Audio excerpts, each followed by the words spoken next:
Olá, olá, boa noite. Vamos ver se já tem alguém. O Slade entrou. Vamos ver se aparece. Aí, o pessoal está aparecendo. Boa noite, pessoal. Carinha nova aqui no, no perfil do NEAB, no Conversando com o NEAB. Me apresentando, eu sou Lucas Pires, faço parte da coordenação colegiada do Sintete UFO pela pasta de políticas sociais e antirracistas, onde estou à frente aí do GT LGBT e do GT de Negras e Negros, né? Sou técnico de laboratório pela UFO, lá no campus Patos de Minas, pelo Instituto de Biotecnologia, e lá no campus de Patos de Minas também eu estou à frente da comissão aí de cultura do campus. Então, só fixar aqui a nossa temática e convidar o Paulo, né? O Paulo que vai participar aí desse bate-papo hoje com afrofuturismo, né? Então, vou esperar o Paulo aí. O Paulo já está com a gente, está entrando para ele se apresentar para nós. Senhor Paulo, boa noite.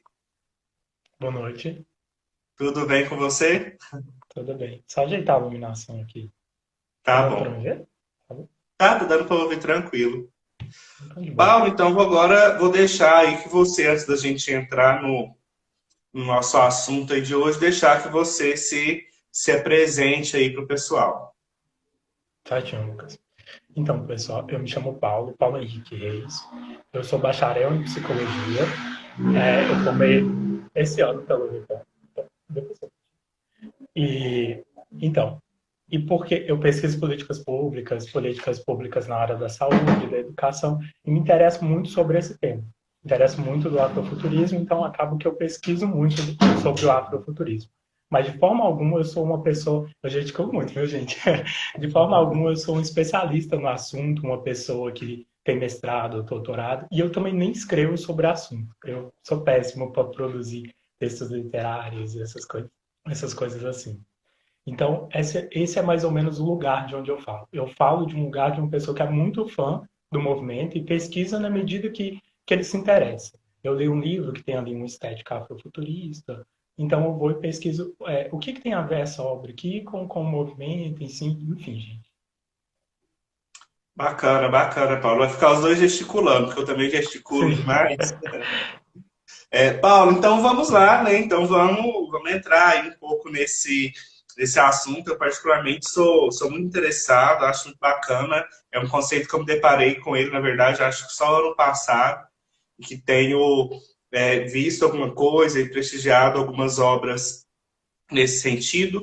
Mas, afinal de contas, então, o que é afrofuturismo?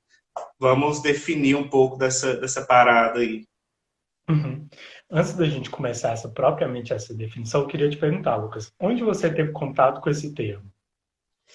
Eu tive contato, na verdade, com esse termo através de uma amiga minha que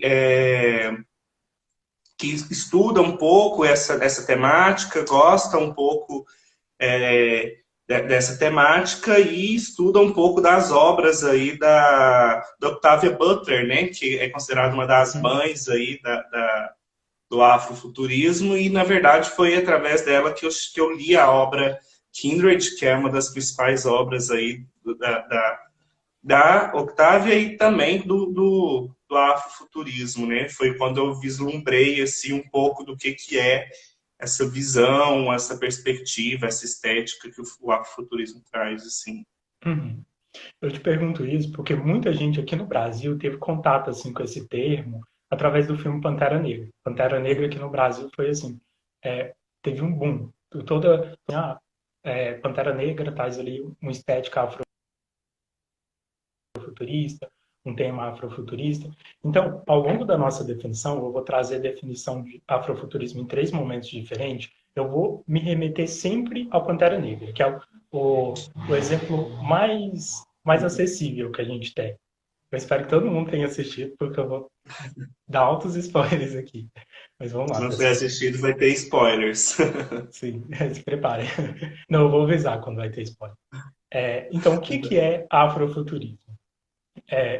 Para a gente começar essa definição, eu pensei da gente definir em três momentos. A gente vai fazer uma espécie de um aprofundamento no termo. A gente começa numa definição um pouco mais rasa do termo e vai aprofundando até a gente chegar numa definição que contemple todo o movimento em si, que é um movimento muito grande, vocês vão perceber ao longo da minha fala. Então, tá. A primeira definição que a gente tem de afrofuturismo é pensar o negro no futuro. Essa é a primeira definição que a gente tem. É uma definição um pouco simplista, até um pouco rasa. Pensar o negro no futuro. Mas por que que a gente precisa desse movimento para pensar no negro no futuro? Parece ser algo assim tão normal. Ah, o negro vai existir daqui 50 anos. Só que a gente vive hoje no mundo não tem nenhum lugar onde ser negro é seguro ou te traga algum privilégio. Então a gente fala que a população negra vive uma distopia diária. Ela se depara diariamente com opressão, diariamente com subjugação, com falta de direitos.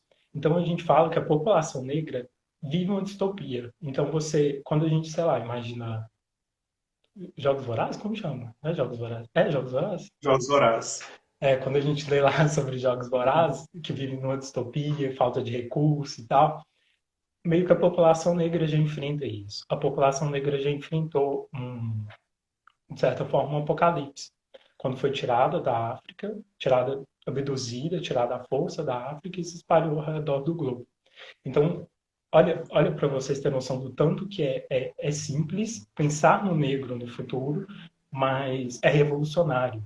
A gente tem que criar um movimento, criar ali todo um estético, uma definição, para fazer simplesmente imaginar que o negro vai existir daqui a 30 anos. Que naquela obra que fala do futuro vai ter uma pessoa negra. Tá, a gente fez a primeira definição. Então, Pantera Negra se encaixa nessa definição de afrofuturista? Aí eu vou perguntar para o Lucas. Você me perguntando, então. Sim, né? Na verdade, nessa primeira definição, não necessariamente porque a gente está lendo uma obra que seria no presente, né? Sim, Seria esse negro do futuro, mas esse negro que está vivendo contemporaneamente com a gente, assim. sim, eu pensei isso quando eu coloquei. Eu coloquei como forma de pergunta se Pantera Negra se encaixava na definição de afrofuturismo, nessa definição de afrofuturismo, porque, de certa forma, o filme se passa ali nos dias atuais. Hoje em dia já se passa no passado, mas, enfim, ele se passa no tempo presente. Muitas das tecnologias, dos artefatos ali imaginados ou co-criados, criados lá para o filme, são algo que a gente não tem. Especula sobre o futuro, uma tecnologia muito mais avançada, mas de certa forma ela ainda está ali no tempo presente. Então, se Pantera Negra se encaixa ou não nessa definição, fica meio em aberto nesse momento. Agora a gente parte para a segunda definição de afrofuturismo. Essa segunda definição possível de afrofuturismo fala um pouco sobre a história do termo, história do movimento, como ele foi criado, enfim. Quem cunhou a primeira vez esse termo, utilizou a primeira vez esse termo, foi um crítico norte-americano, um crítico branco norte-americano. É importante a gente fazer essa distinção. Mais para frente a gente vai discutir um pouco isso. E, e ele criou esse termo quando ele entrevistou três autores norte-americanos, que escreviam ali ficções especulativas, e ele queria investigar o porquê tem tanto pouco negro na ficção especulativa.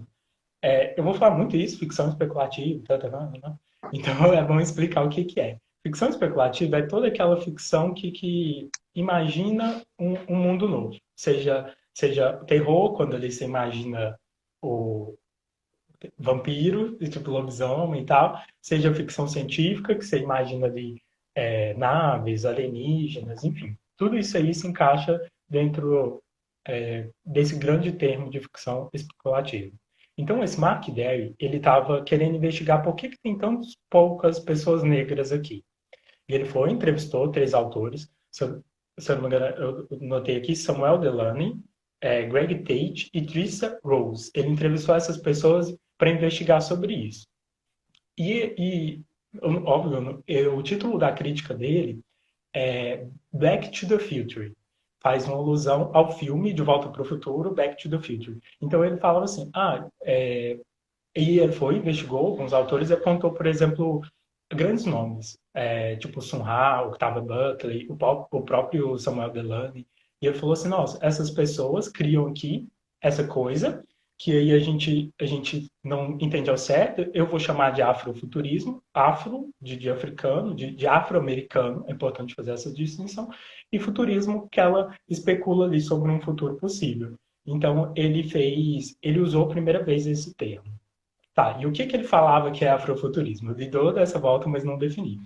Esse Mark Derry, ele falava que o afrofuturismo seria toda aquela ficção especulativa que tratava sobre temas relativos à cybercultura do final do século XX. Temas afro-americanos que tratavam todos sobre a cybercultura do final do século XX. Então, dessa definição dele, duas coisas é muito importante. Perceba que ele coloca ali um limite geográfico. Ele fala assim, olha, é ficção produzida nos Estados Unidos, de afro que tem com temas, nem é produzida por, mas com temas afro-americanos. Então ele faz ali uma limitação geográfica nos Estados Unidos. E ele faz outra limitação. Ele faz a limitação temporal. Ele fala assim, toda ficção dali do final do século XX. Então, seria essas duas limitações que ele coloca. Nessa definição do Mark Derry, Pantera Negra é ou não é um filme afrofuturista? Acho que ainda não, né? Acho que ainda não. Se considerar final do século XX, né? Não consideramos ainda. Apesar dele ter ali pessoas, temas afro-americanos, ele ainda não é considerado uma ficção afrofuturista. Tá, então a gente tem 2 exemplos, a gente deu 2 definições de afrofuturismo, e até agora Pantera Negra não se encaixa em nenhuma. Então, vamos para a nossa terceira definição de afrofuturismo. As anotações do Paulo estão ali. Fez por isso. Então, essa terceira definição é uma definição um pouco mais profunda antes da gente problematizar o tema, porque a gente problematiza tudo. Então, essa definição fala que o afrofuturismo é um movimento estético, literário, artístico, filosófico, que tem interfaces sociais e políticas que trata de temas pertinentes à África ou à diáspora africana. É bem longa essa definição. Com, necessariamente, protagonismo de personagens e autores negros. Então, a gente tem 4 elementos básicos aí nessa definição. A gente está falando de ficção especulativa, seja ela cinema, literatura, moda. Então, ficção especulativa, protagonismo de personagens negros. Acho que tem outro. A gente tem autores negros produzindo e temas africanos ou em diáspora, de negros em diáspora. Então a gente tem essa definição com esses 4 pontos principais. Nessa definição, Pantera Negra seria uma obra afrofuturista ou não? Agora sim teríamos um enquadramento da obra, né? Temos uma história de africanos que se passa em África, personagens africanos, produtores negros, né? Sim, atores negros também.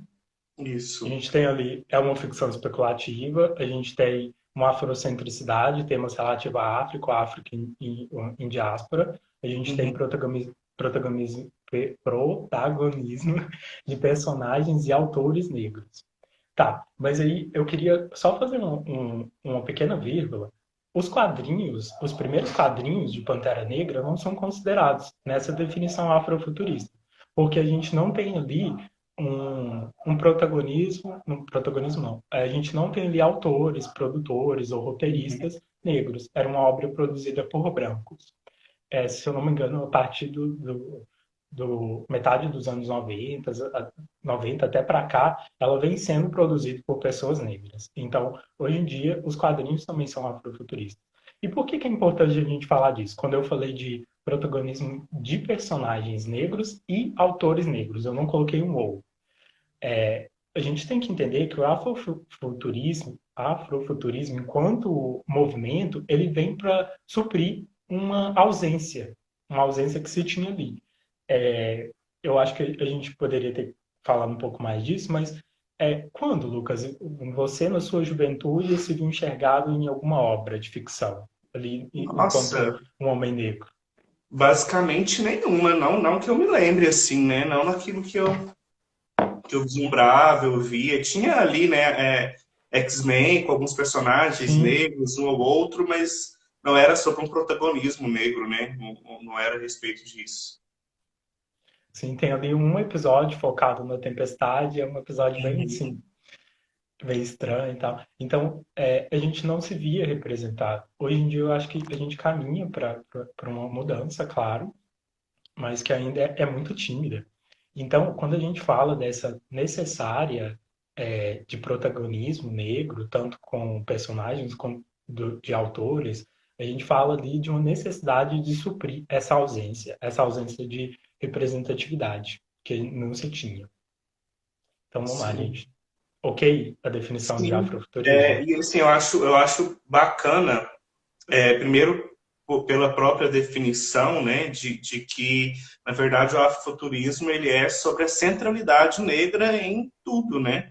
Na Sim, sim. produção, na participação ali de quem produz aquilo, dos personagens, e na criação de uma outra realidade possível para pessoas negras, né? E por isso a questão da ficção. Achei muito interessante quando você coloca que nós, negros, vivemos uma distopia, né? Quando a gente olha toda a realidade opressora que a gente vive, então acaba que a produção artística de modo geral, aí dentro do futurismo, seria uma possibilidade outra de vivência, né? Dentro de uma perspectiva menos distópica, assim, para a gente. Mas como você falou, né, e agora entrando nas problematizações aí do termo, o termo afrofuturismo ele foi criado por uma pessoa branca, apesar de toda essa centralidade negra, e isso é muito debatido até por uma questão de decolonialidade. E como é que fica isso então, Paulo? Como que é essas discussões aí? Você viu quando falou de problematizar, meu sorriso cresceu, né? Eu gosto. Amo problematizar. A gente morreu de problematizar. Então, vamos lá, problematizar o termo afrofuturismo. Enquanto eu estava pesquisando, eu li algumas obras para ter um embasamento maior de falar aqui, e uma delas foi da autora Nnedi Okorafor. Óbvio que a pronúncia é totalmente minha, viu, gente? E ela é uma autora contemporânea, ela produz textos agora, e ela fala, eu pesquisando mais sobre ela fala que ela não encaixa as obras dela em afrofuturista. Ela acha que o movimento não a representa a complexidade da obra dela. Colocar a obra dela dentro dessa designação seria uma leitura errada da obra dela. Eu queria só fazer um parêntese nessa parte, quando ela fala de leitura errada da obra dela. Eu fico pensando, é possível a gente fazer uma leitura errada de uma obra de ficção? O Lucas é escritor, ele vai saber responder muito mais sobre eu, mas eu Ou penso que não, porque eu não sou tanto fissurado em ficções, mas eu penso que é difícil a gente pensar de uma interpretação totalmente errada de uma obra ficcional. Enfim, mas eu respeito a decisão da autora e eu fui buscar entender o porquê que ela não quer ali ser colocada como África futurista. Então, ela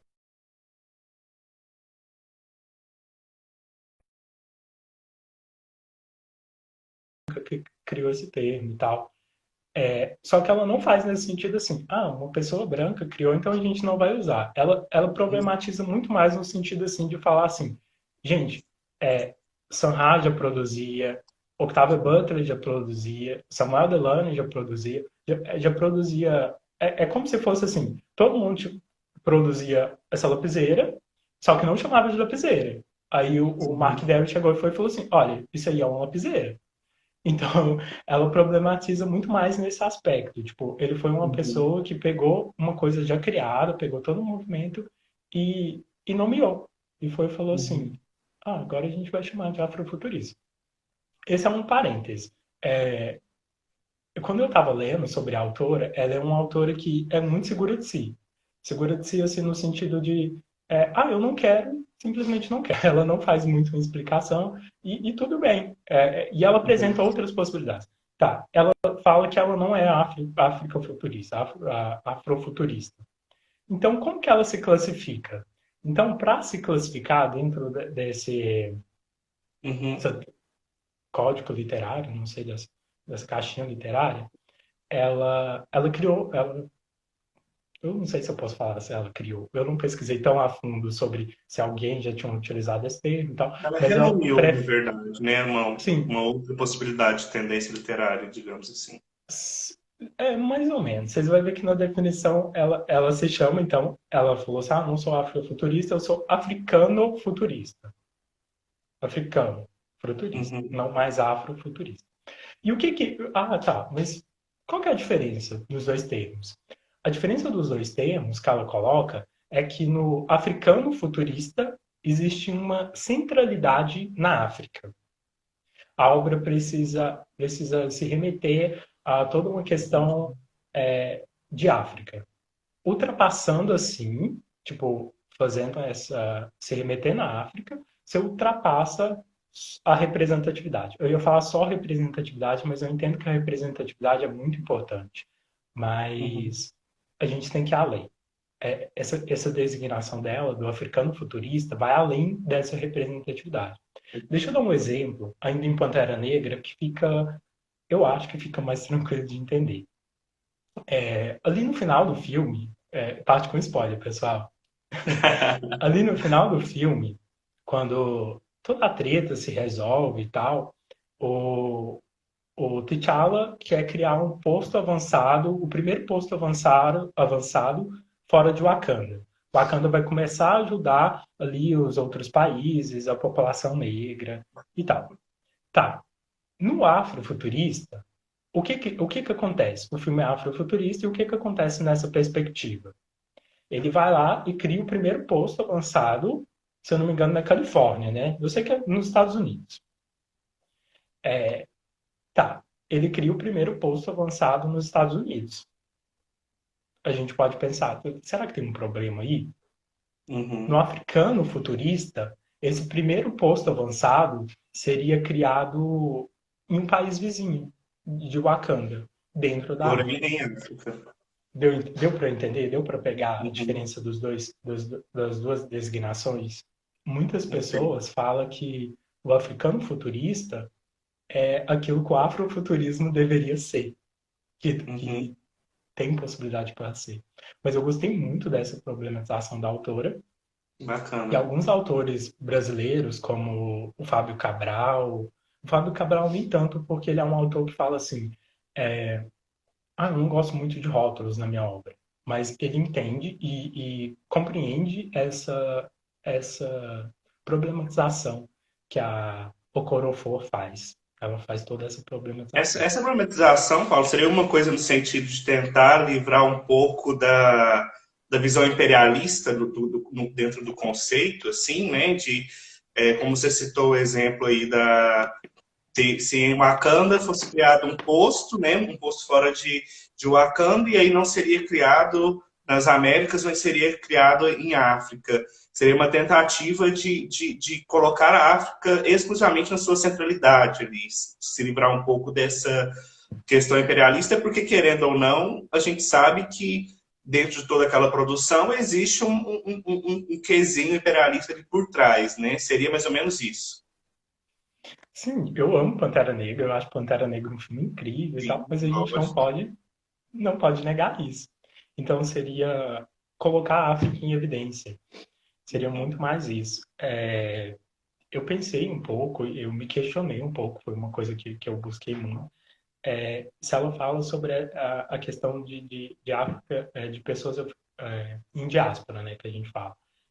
Como que isso encaixaria na definição dela? Não, não partindo para as obras ainda, mas eu queria falar um pouco da experiência de ler algumas coisas para fazer essa live hoje, pode ser? E Pode, encaixa vamos muito lá. nessa parte. Vocês aí que eu vou Vamos. assim, mas tem a ver. Um dos livros que está disponível na Amazon, quando se pesquisar afrofuturismo, é uma coletânea de contos, uma coletânea de contos afrofuturistas. E é bem problemático, para falar o mínimo assim do livro. Ele traz. Eu abandonei no último conto, então não posso falar sobre esse último conto, mas até então é, traz ali dois contos que tem o tema afrofuturista. O resto são contos de temas aleatórios, tem ali um protagonismo de personagens negros, tem uma questão de autores negros também, mas ele não faz uma especulação sobre o futuro, então a gente fica pensando assim, Uhum. até que ponto isso pode ser considerado? Enfim, a minha intenção aqui não é ser polícia do afrofuturismo, viu? Não é falar assim, fulano é afrofuturista, fulano é... Não, minha intenção não é essa. É muito mais procurar entender o porquê dessa obra foi colocada dessa forma. Tá. E o que Uhum. eu quero falar, né, quando eu estou falando disso? Um dos contos, ele coloca... Ele é apocalíptico, tipo... é, várias coisas aconteceram, teve uma escalonada tipo de desastres ambientais, até que todas as pessoas, todos os brancos encontraram em extinção de alguma forma, enfim, foram várias coisas que aconteceram. E qual que é o problema desse conto que se conecta um pouco em coisas que a gente vai discutir? Até que ponto o afrofuturismo é representativo e ele deve ser representativo? Nesse conto em específico, aconteceu, sei lá, o sol começou a dar problema. Tipo, eu não vou saber explicar. Uhum. Mas várias pessoas começaram a desenvolver câncer de pele. E ele Uhum. fala ali que as pessoas brancas morreram todas. Simplesmente, pessoa branca morreu. Tá, e o que que eu problematizei? Gente, eu problematizo tudo mesmo. O que que eu problematizei quando eu estava lendo esse conto? Que quando a gente fala que câncer de pele dizimou a população branca, a gente se pergunta, é, pessoas negras também não foram dizimadas? Até que ponto a gente pode falar que se restou pessoas... gente, quando a gente fala isso, a gente fala um pouco de colorismo. Minha intenção aqui jamais é explicar o que que é, até porque não tem essa capacidade, mas de forma bem, bem, bem simplista e resumida, a gente fala que Uhum. existe pessoas negras de vários tons de pele. A gente fala de uma pessoa negra de pele retinta, de uma pessoa negra de pele clara e tal.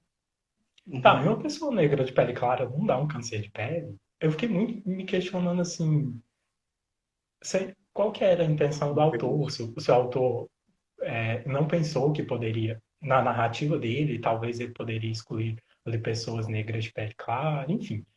Gente, não Uhum. recomendo. Eu sei que eu vou fazer recomendações, mas esse é um não recomendo. Enfim, eu tenho outros problemas assim, mas enfim, vamos nem discutir, gente. Vamos Entendi, só deixar entendi. quieto. São várias questões, né? É porque, por exemplo, se a gente for, e também não é apresentando aí o fiscal do afrofuturismo, como você falou, mas é entender, por exemplo, eu vi até algumas questões, alguns debates aí, lógico que o Twitter o povo problematiza até em excesso às vezes, né? Mas falaram, por exemplo, a gente vai fazer um comentário breve também sobre a produção recente da Beyoncé, mas como em uma dos clipes, das cenas ali, ela copia a estética de um outro artista, de um outro músico africano, acho que sul-africano, se eu não me engano. E aí é onde a gente vê um pouquinho ali dos traços imperialistas, né? Inegavelmente, né? Só que é muito difícil mesmo a gente olhar para isso tudo e valorizar o que deve ser valorizado, excluindo tudo isso, né? Porque se a gente for desconsiderar todas essas obras e essas tentativas de resgate da nossa história, sem trazer as marcas da colonização, do imperialismo, a gente acha que a gente acabaria excluindo tudo e aí dificultaria ainda mais a construção da nossa história, o resgate da nossa história, né? Uhum. Mas vamos então partir aí para os exemplos aí das produções artísticas, literárias, cinematográficas e musicais do afrofuturismo. O que você trouxe aí para a gente? Bora lá. Então, pessoal, primeiro aí eu vou dar um tempinho para vocês pegar um papel e uma caneta. Depois eu vou postar no Stories, então nem precisa pegar. Mas a gente finge que é tipo aquele programa do Gugu, que você tem que correr e pegar. Acha aí na Tem que sua casa correr e uma pegar a caneta. caneta para É, anotar, porque é ao vivo e aí depois você vai perder. sim. Não, mas depois eu vou postar nos meus stories e eu peço pro Lucas também postar nos stories da UF e tal. Ok. Vamos lá, gente. Primeiro a gente pode começar por literatura. A primeira obra que eu vou falar nessa literatura foi uma que eu terminei recentemente e eu achei simplesmente incrível, que é da acho que é Nnedi Okorafor, que é a autora que eu falei que faz toda aquela problemática do termo e tal. Qual que é o título do livro dela? O título do livro dela é Quem Teme a Morte. Quando eu falo rápido, fica parecendo Quem Teme a Morte, mas não é, é Quem Teme a Morte. E esse livro, ele traz toda uma... Gente, primeiro um parênteses. Não leia a sinopse desse livro, leia talvez uma sinopse independente e tal. Não leia da Amazon, porque, tipo assim, você vai se frustrar. Não tem nada do que é colocado lá. Lá fala assim, é uma coisa apocalíptica, aconteceu uma hecatombe nuclear e tal. Só que, tipo, isso não é citado. Não é spoiler nem nada assim, eu não vou falar, aprofundar na obra, mas isso não é citado, muita coisa ali. Ele fala de superpoder, mas também não é dessa forma. Enfim, eu acho que foi uma pessoa que não leu o livro que escreveu essa sinopse. Eu vou ser muito sincero com você. Ah, mas E a capa desmotivando a também venda do livro. Não, a capa também é muito feia, viu, gente? Mas o livro é muito bom. O famoso não Não, a julgue o capa livro pela capa e não nem julgue. pela descrição da Amazon. Eu acho que eu trouxe ele aqui. Peraí, eu vou só pegar aqui. Eu acho que... Pega aí para nós. Gente, a capa. Olha, não sei se dá pra todo mundo ver. Isso, Ah, a isso capa aqui, é muito ó, é tipo umas progressiva, asas, gente. Eu gente. gostei da capa. Ah, aqui tem umas asas e tal, mas é tipo assim, não tem nada a ver com essas asas. Enfim, eu vou falar sobre o conteúdo mesmo. O conteúdo é perfeito, simplesmente muito bom. Ele é um exemplo de africano futurista, né? Vamos respeitar do jeito que a autora quer que defina a obra dela, que leia a obra dela.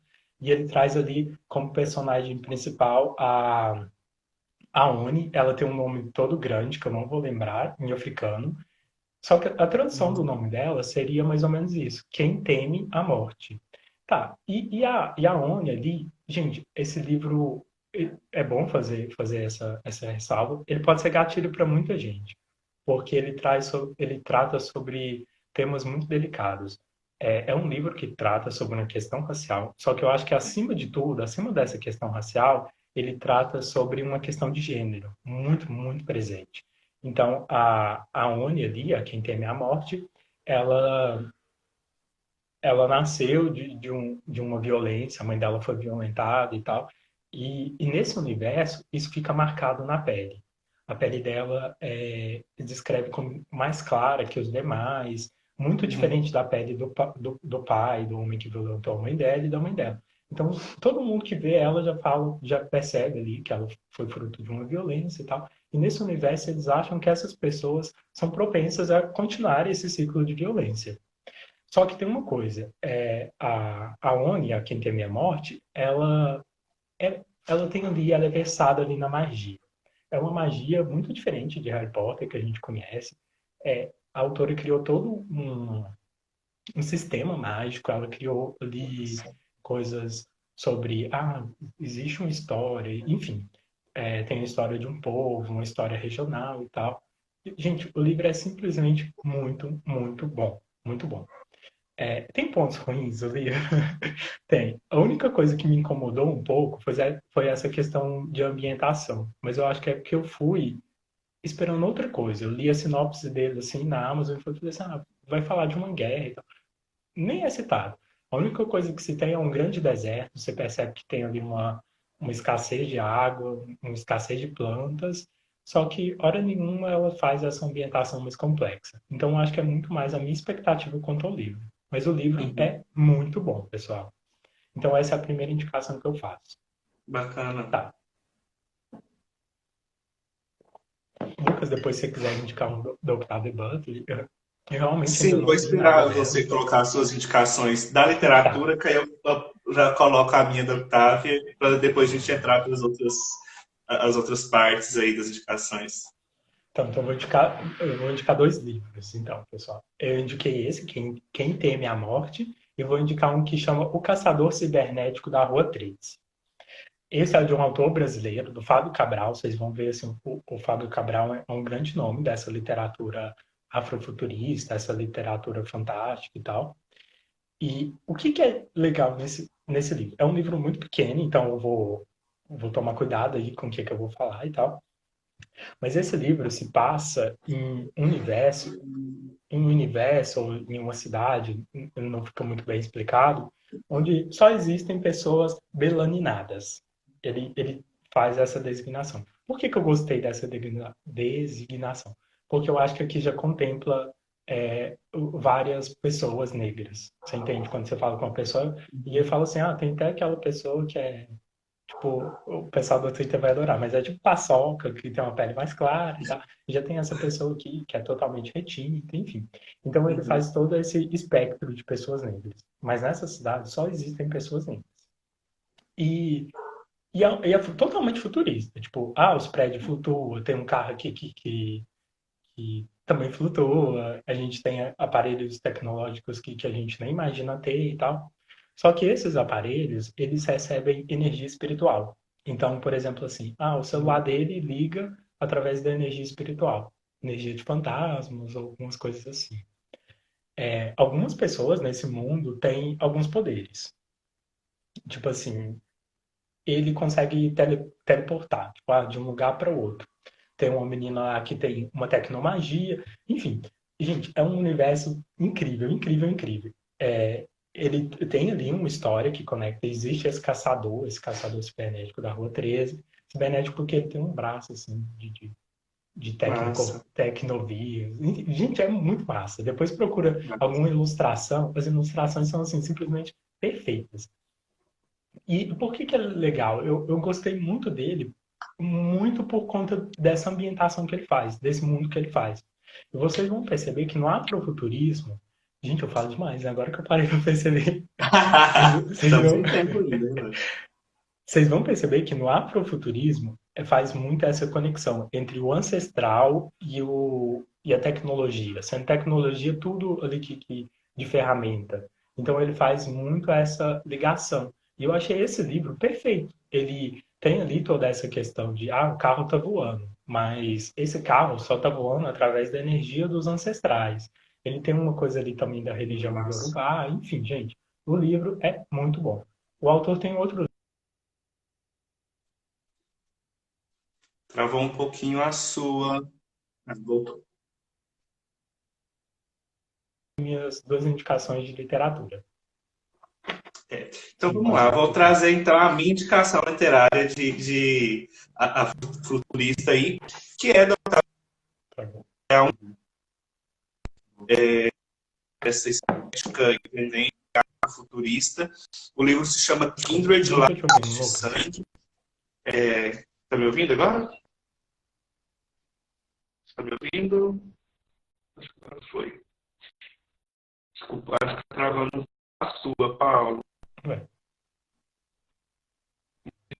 Achei ok. Ver se será que eu faço foi aí indicação de filmes? tá ouvindo. O meu áudio tá de boa? Tá tranquilo? Então pronto. É, E aí a Octavia Butler é considerada, então, uma das mães aí, né, do afrofuturismo, da literatura afrofuturista. E o que é interessante nesse livro, do Kimberley, na verdade, ele conta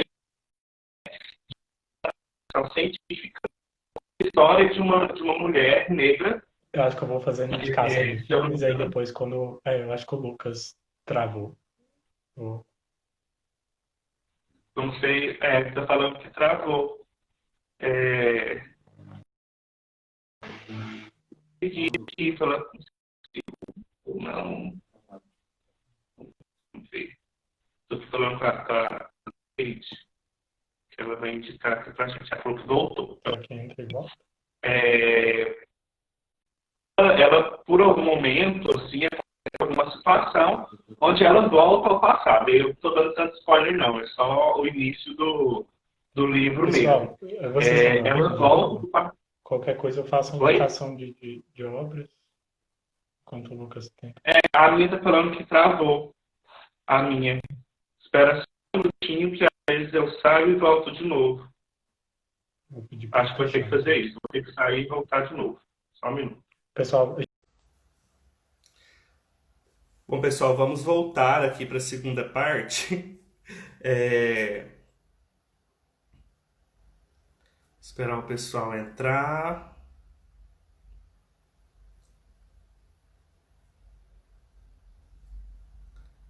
Pessoal, vamos voltar aqui para a segunda parte. A minha internet não está de novo. E aí a gente continua. Agora foi. Tá me ouvindo agora, Paulo? tô assim. Então tá bom. A gente teve essa interrupção aí, mas a gente ainda tem 15 Tá. minutinhos aí para a gente debater um pouco, conversar um pouco sobre as obras. Bom, então vamos lá. O pessoal tá voltando aí. E aí, então, a Octavia Butler escreve, né, nessa obra Kindred, está falando de Kindred, da Rose de Sangue, da Octavia Butler. E aí ela fala, então, ela é uma personagem principal, é uma personagem negra, casada com um personagem branco, que vive ali na década de 50, 60 nos Estados Unidos. E aí acontece que ela volta para o passado em algum momento, né? E aí ela volta para o passado, ali no final do século XIX, cai numa época escravagista ainda, e cai numa fazenda que detém ali um monte de escravos, um monte de pessoas negras em situação de escravidão. O que é interessante dessa estética que eles trazem afrofuturista é que, na verdade, esse negro do futuro, né, essa perspectiva do futuro, é mostrada como uma mulher negra que tem uma posição social, né? Então, quando ela volta para a situação ali do passado, eles olham para ela, na verdade, eles olham ali como uma mulher que tem uma casa, como uma mulher que é casada com uma pessoa branca, algo totalmente surreal, né? E aí, o que é instigante nessa obra é porque a gente olha para a realidade ali da década de 50, 60 nos Estados Unidos, onde a gente sabe que tem toda uma segregação racial, toda uma situação opressora, e ainda assim é colocado isso como uma situação, uma possibilidade mais possível do que quando comparado à situação ali da escravidão lá nos Estados Unidos. E é muito incrível você ver o choque da realidade que ela passa quando ela cai ali numa situação de escravidão e acaba sendo submetida até certo ponto àquela situação de escravidão, assim. Então, é uma história que envolve reconciliação com a ancestralidade, o resgate da ancestralidade dela, e aí nos coloca também um pouco de conflito, de sentir um pouco na pele, nos colocar ali um pouco na situação daquele personagem, tanto na década de 50, 60, quanto ali na época ainda escravagista nos Estados Unidos. Então, fica a dica, Kindred Laços de Sangue, da Octavia Butler. E aí agora, as suas outras dicas aí, Paulo, o que você tinha separado? Gente, agora eu vou passar para as dicas de música. Vocês vão ver que, pela definição que a gente fez, é muito difícil encaixar um álbum, um artista, uma música nesse movimento afrofuturista. É muito difícil a gente pegar e falar assim, esse artista aqui é afrofuturista. Ele sempre está ali em outro gênero que não seja o afrofuturismo. Mas quando a gente pensar protagonismo de pessoas negras, especulação sobre um futuro e tal, a gente tem algumas possibilidades de obras aí dentro da música. Gente, eu gosto muito de rap, eu só sei falar de rap e tal, então eu vou trazer indicação de rap. Eu vou trazer aí Bluesman, do Baquete do Blues, Bluesman e o clipe. Esse clipe dele recebeu o maior prêmio dentro dessa categoria, ficou ali empatado com Beyoncé, então, enfim, gente, é muito foda. O clipe Bluesman, do Baco, e o primeiro Sim. álbum dele, que chama Exu. O primeiro álbum dele é muito bom. E ele fala um pouco sobre isso. Ele fala assim, o Baco tem uma frase muito legal que ele fala que o rap é a potência do negro, tipo, o que ele pode vir a ser. Então eu gosto muito desse primeiro álbum do Baco, Uhum. Exu, e ele traz muito se a gente entender o movimento como um conceito, uma filosofia e tal, ele se encaixa perfeitamente nessa obra. Outra indicação de um rapper é do marido da Beyoncé, do Jay-Z, do álbum dele 444. Gente, perfeito. É 444, pessoal, que é brasileiro, né? E é perfeito esse álbum dele. Ele traz. É um álbum pós-traição, então ele tem ali toda uma temática de relacionamento com a Beyoncé. Gente, um dia eu vou fazer uma live sobre os três álbuns: o álbum da Beyoncé, Lemonade, o 444 e Everything's Love, que é tipo, eu chamo assim, Atenção, cara, galera do ali, NEAB, já sim, anotem aí, viu, Paulo, que é outra live. ela fala ali da traição, e ele vem ali e pede perdão, e eles juntam os dois ali para falar sobre tudo é amor, everything's love. Então, reconciliação. Gente, é muito foda. Mas enfim, voltando ao 444, ele tem várias músicas ali extremamente significativas, representativas, mas eu queria chamar a atenção a um clipe dele que chama Family Feud, Tretas de Família, tradução, e ele coloca ali, tipo, imagina o mundo em várias épocas e tal. Então a gente tem ali, tipo, uma presidente negra, a Bluade, gente, a presidente, a gente tem ali uma polícia, é todo um tema realmente muito futurista e tem o Michael B. Jordan, tem vários atores muito foda. Então, Mas, uma indicação de música é o álbum, o primeiro álbum do Baco, Exu, Bluesman, também do Baco, e 444 do Jay-Z. perfeito, perfeito. E assim, né, já que você está falando de música, né, e você nem tinha colocado isso aqui, porque eu e o Paulo tinham combinado um roteirinho breve, mas vamos lá, né? Não tem como não falar de Beyoncé, né? O X-King e essa nova produção que ela fez, né? Que eu acho muito incrível, né? Eu estava até escrevendo, na verdade, um texto mais cedo ali sobre Beyoncé, na verdade, e um pouco da obra dela, na geral.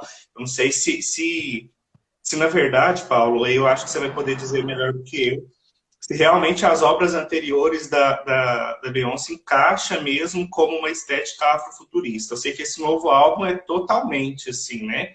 Porque se trata de uma realidade paralela, assim, né? Uma nova perspectiva de vivência de pessoa preta, né? Por mais que ela tivesse também trago muito nas produções visuais dela, eu acho que ela Uhum. traz muito um pouco dessa estética afrofuturista, né?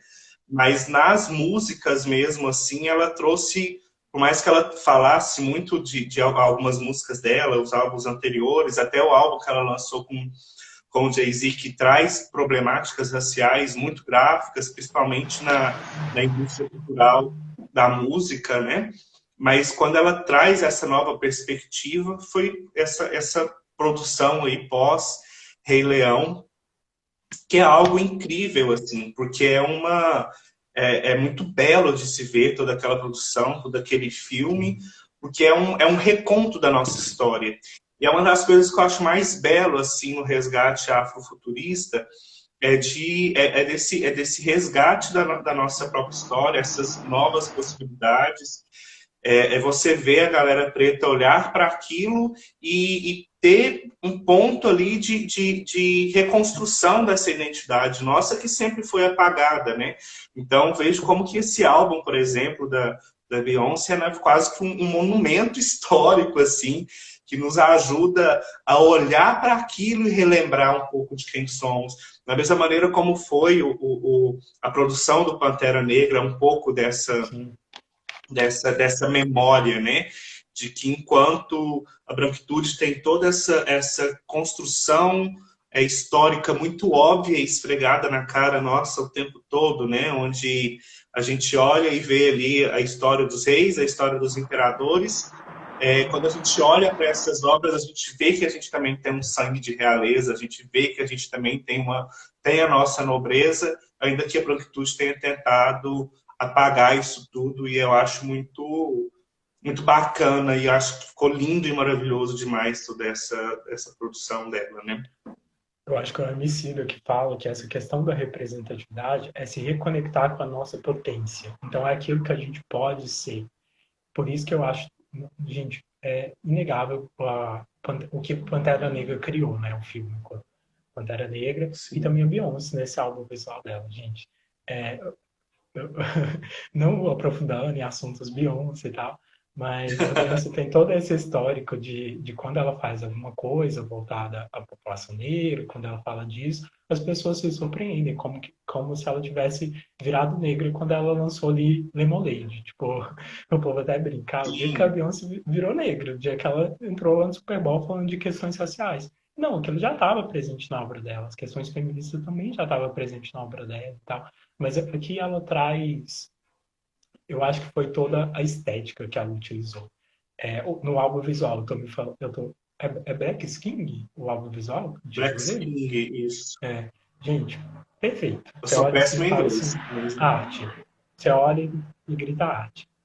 Mas, sim, é enfim, isso, né? E ainda é engraçado quando você fala assim, né? Que de repente parece que as pessoas falaram, parece que ela resolveu falar de negritude e tal.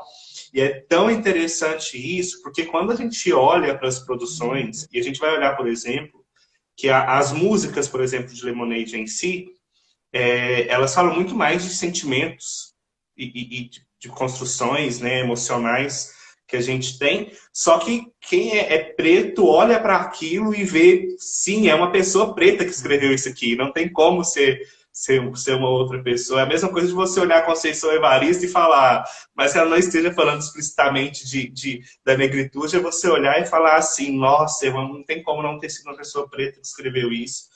Mas até antes de Lemonade, eu acho, tem uma música dela em específico que ela fala assim: eu tentei ser uma pessoa branda, eu tentei ser uma pessoa menos consciente. Eu acho que ela fala alguma coisa nesse sentido. Eu acho que já era aquele grito que a Beyoncé já ia dar assim para mostrar que a obra dela ia ser sobre isso, e era sobre isso, né? Não tinha como ser mais uma coisa tão implícita, mas que precisava ser escancarada, né? sim. Bom, Paulo, mas eu acho que é isso tudo, na verdade. E eu acho muito bacana ter a possibilidade de dar vazão a esse tema, ter espaço para falar sobre isso, porque é muito potente a arte e a cultura, né, para que a gente possa se reconectar com quem a gente é. E a gente precisa resgatar essas narrativas, como em todos os outros espaços a gente tem tido essa questão, e refazendo aí um pouco do que a própria Emicida fala, né? Permita que eu fale, não apenas minhas cicatrizes. Eu acho que a futurismo é um pouco sobre isso.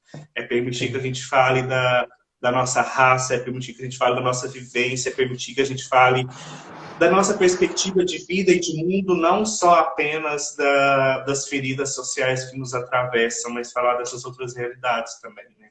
Continuando, citando Emicida, ele fala, permita que eu fale, não é cicatriz.